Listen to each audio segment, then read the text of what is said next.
Hello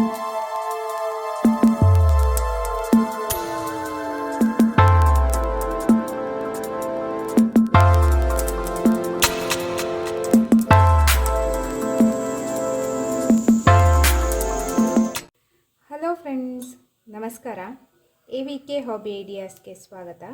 ಇವತ್ತಿನ ವಿಡಿಯೋದಲ್ಲಿ ಒಂದು ರುಚಿಕರವಾದ ಮಾವಿನ ಹಣ್ಣಿನ ರೆಸಿಪಿನ ನಾನು ನಿಮಗೆ ತೋರಿಸ್ತಾ ಇದ್ದೀನಿ. ತುಂಬ ಟೇಸ್ಟಾಗಿರುತ್ತೆ. ಈ ರೆಸಿಪಿ ಯಾವುದು, ಹೇಗೆ ಮಾಡೋದು ಈ ರೆಸಿಪಿನ ಅಂತ ತಿಳ್ಕೊಳ್ಳೋದಕ್ಕಿಂತ ಮುಂಚೆ ನೀವು ಇದೇ ಫಸ್ಟ್ ಟೈಮ್ ನನ್ನ ಚಾನಲ್ನ ವಿಡಿಯೋನ ನೋಡ್ತಿರೋದು ಅಂತ ಆದರೆ ನನ್ನ ಚಾನಲ್ AVK ಹಾಬಿ ಐಡಿಯಾಸ್ಗೆ ಸಬ್ಸ್ಕ್ರೈಬ್ ಆಗೋದಕ್ಕೆ ಮರಿಬೇಡಿ. ಹಾಗೂ ಪಕ್ಕದಲ್ಲೇ ಇರೋ ಬೆಲ್ ಬಟನ್ನ ಕ್ಲಿಕ್ ಮಾಡಿ ಆಲ್ ಅಂತ ಆಪ್ಷನ್ ಚೂಸ್ ಮಾಡಿದರೆ ನಾನು ಹಾಕೋ ಪ್ರತಿ ವಿಡಿಯೋದ ನೋಟಿಫಿಕೇಷನ್ ನಿಮಗೆ ಬರುತ್ತೆ. ಮತ್ತು ಎಲ್ಲರಿಗಿಂತ ಮುಂಚಿತವಾಗಿ ನಿಮಗೆ ವಿಡಿಯೋ ನೋಡೋದಕ್ಕೆ ಸಹಾಯ ಆಗುತ್ತೆ. ಬನ್ನಿ ಫ್ರೆಂಡ್ಸ್, ಇವತ್ತಿನ ವಿಡಿಯೋದಲ್ಲಿ ಈ ರೆಸಿಪಿ ಯಾವುದು, ಹೇಗೆ ಮಾಡೋದು ಅಂತ ನೋಡಿಬಿಡೋಣವಾ. ನೋಡಿ, ಮಾವಿನ ಹಣ್ಣಿನ ಸಿಪ್ಪೆ ಎಲ್ಲ ತೊಗೊಂಡ್ಬಿಟ್ಟು ನಾನು ಹೀಗೆ ರಸನ, ಗುಳ ಅಂತ ಏನು ಕರಿತೀವಲ್ಲ, ತೆಗಿತಾ ಇದ್ದೀನಿ. ಅದಂದರೆ ಇದು ತುಂಬ ಸ್ವೀಟ್ ಇರೋ ಮಾವಿನ ಹಣ್ಣಲ್ಲ, ಚಿಕ್ಕ ಚಿಕ್ಕ ಪುಟ್ಟ ಹಣ್ಣು ಸಿಗುತ್ತೆ ನೋಡಿ ನಿಮಗೆ. ಇದು ತುಂಬ ಸಿಹಿನೂ ಇರಲ್ಲ, ತುಂಬ ಹುಳಿನೂ ಇರಲ್ಲ. ಕಾಡು ಮಾವಿನ ಹಣ್ಣು ಅಂತಲೂ ನಾವು ಕರಿತೀವಿ. ನೋಡಿ, ಹೀಗೆ ಇಷ್ಟು ಗುಳನೂ ನಾನು ತೆಕ್ಕೋತಾ ಇದ್ದೀನಿ. ನೋಡಿ, ಗುಳ ಎಲ್ಲ ತೆಗೆದಾಗಿದೆ. ಇದನ್ನು ಒಂದು ಸಣ್ಣದಾಗಿ ಕುದಿ ಬರ್ಸ್ಕೊಳ್ಳೋಣ. ಇದೊಂದು ಕುದಿ ಬರ್ತಾ ಇರಲಿ, ಚೆನ್ನಾಗಿ ಬೇಯಿಸ್ಕೊಳ್ಬೇಕಲ್ವ ಇದನ್ನ. ಇದು ಬೇಯೋದಕ್ಕಿಂತ ಮುಂಚೆ ನಾವು ಇದಕ್ಕೆ ಬೇಕಾಗಿರೋ ಮಸಾಲಾನ ರೆಡಿ ಮಾಡ್ಕೊಳ್ಳೋಣ. ನೋಡಿ, ಒಂದು ಪ್ಯಾನ್ ತೊಗೊಂಡು ಇದಕ್ಕೆ ಸ್ವಲ್ಪ ಎಣ್ಣೆ ಹಾಕ್ಕೋತಾ ಇದ್ದೀನಿ. ಕೊಬ್ಬರಿ ಎಣ್ಣೆ ಯೂಸ್ ಮಾಡೋದು ನಾನು. ನೆಕ್ಸ್ಟು ಇದಕ್ಕೆ ಒಂದು 2 ಚಮಚ ಆಗೋಷ್ಟು ಕಡಲೆಬೇಳೆ ಹಾಕಿದ್ದೀನಿ. ನೋಡಿ, ಇದನ್ನು ಸ್ವಲ್ಪ ಗೋಲ್ಡನ್ ಬ್ರೌನ್ ಆಗೋವರೆಗೆ ಹುರ್ಕೋಬೇಕು. ನೆಕ್ಸ್ಟು ನಾನಿಲ್ಲಿ ಒಣಮೆಣಸನ್ನ ಹಾಕ್ತಾಯಿದ್ದೀನಿ. ಖಾರಕ್ಕೆ ಬೇಕಾಗೋಷ್ಟು ಒಣಮೆಣಸು ಹಾಕಿದ್ದೀನಿ. ನಾನಿಲ್ಲಿ 4 ಒಣಮೆಣಸನ್ನ ತೊಗೊಂಡಿದ್ದೀನಿ.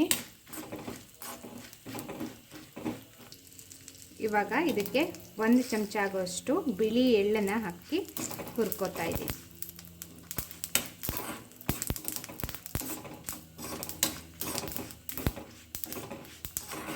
ನೋಡಿ, ಎಳ್ಳು ಚಟಪಟ ಅಂತ ಸಿಡಿತಾ ಇದೆ. ಮತ್ತು ಕಡಲೆಬೇಳೆನೂ ಸಹ ಕಲರ್ ಗೋಲ್ಡನ್ ಬ್ರೌನ್ ಬಂದಿದೆ.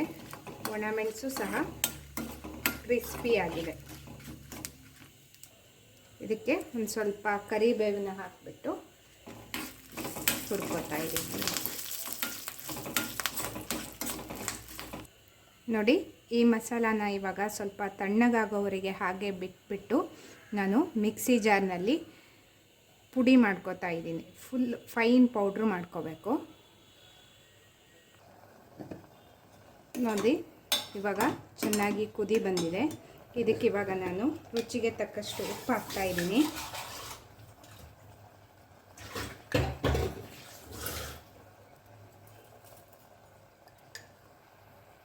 ನೋಡಿ, ನೆಕ್ಸ್ಟು ನಾನು ಸಿಹಿಗೆ ಬೇಕಾಗಿರೋಷ್ಟು ಬೆಲ್ಲ ಹಾಕ್ತಾ ಇದ್ದೀನಿ. ನಿಮಗೆ ಸಿಹಿ ಎಷ್ಟು ಬೇಕು ಅಷ್ಟು ಬೆಲ್ಲ ಹಾಕ್ಕೋಬೋದು.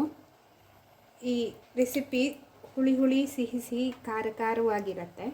ಆವಾಗ ತುಂಬ ಟೇಸ್ಟ್ ಬರುತ್ತೆ. ನಾನಿಲ್ಲಿ 2 ಚಮಚ ಆಗೋಷ್ಟು ಬೆಲ್ಲ ಹಾಕಿದ್ದೀನಿ. ಇವಾಗ ಒಂದು ಒಳ್ಳೆ ಮಿಕ್ಸ್ ಕೊಡೋಣ. ಬೆಲ್ಲ ಉಪ್ಪು ಎಲ್ಲ ಚೆನ್ನಾಗಿ ಕರಗಬೇಕು.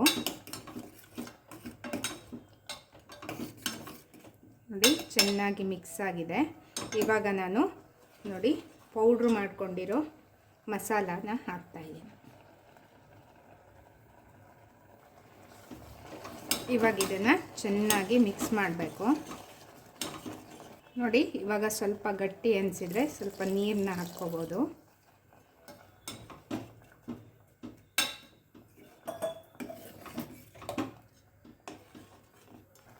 ನೋಡಿ, ಕುದೀತಾ ಇದೆ. ಇವಾಗ ಕರಿಬೇವಿನ ಸೊಪ್ಪನ್ನ ಹಾಕಿದ್ದೀನಿ ನಾನು.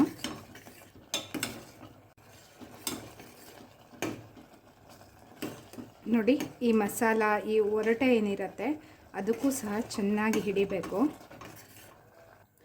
ನೋಡಿ ಇವಾಗ ಇದು ಒಂದು ಕುದಿ ಬರ್ತಾ ಇರಲಿ, ಅಷ್ಟೊತ್ತಿಗೆ ನಾವು ಇದಕ್ಕೆ ಒಂದು ಒಗ್ಗರಣೆನ ರೆಡಿ ಮಾಡ್ಕೊಬರೋಣ.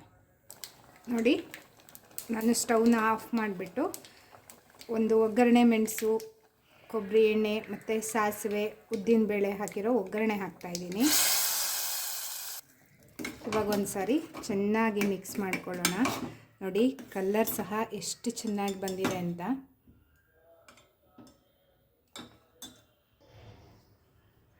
ನೋಡಿ